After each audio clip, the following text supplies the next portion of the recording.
When should you start sparring? Now, this is something I get asked all the time. When should you start sparring? Now, personally, I think you should start sparring as soon as you possibly can. Now, with a couple of little things sort of to go with that. Now, if you're going to start sparring and having a war, then I think you're going to get put off sparring. I think you should start sparring in a very controlled way, but I think you should start doing it straight away. I think that when you first start training, I think putting into practice what you're learning in the classes and doing it live is going to make you learn faster. I think it's going to aid you in developing better technique. And I think it's going to help you in being able to understand what you're learning and how to apply it. But if you just go into the training hall and you start sparring and somebody's just trying to kick the hell out of you, you're going to pick up bad habits. You're going to pick up flinches. You're going to start shying away from stuff. You're going to start building obviously bad habits that are not going to help you.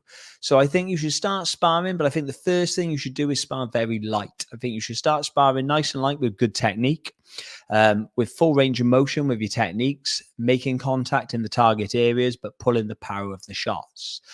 Things like body sparring are very good if you want to up the contact a little bit, because you can put a bit more power in, but without obviously taking the shots to the face, and then keep it lighter to the face in specific rounds. And I think this will start building you up.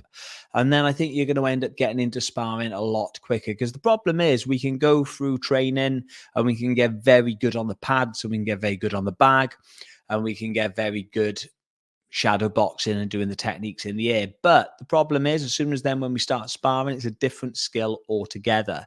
And this can make some people feel very vulnerable. They can be very good martial artists, but as soon as they start sparring, they sort of revert back to being a white belt. So I think you should bring it up with your training. So as a white belt or as a new starter, I think after a couple of weeks, get in there, get sparring, and just make sure that obviously that you're being looked after in there. Obviously, explain to people that you're new to it and you're trying to learn.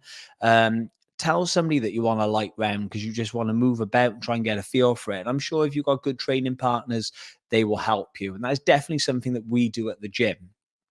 I always make sure that any new starters, when they start sparring, they get in there and they learn. They're not in there now to be sort of fed to the wolves. They're not there as punch bags for the more experienced people. They're there to get better, because the better they get, the better everybody gets.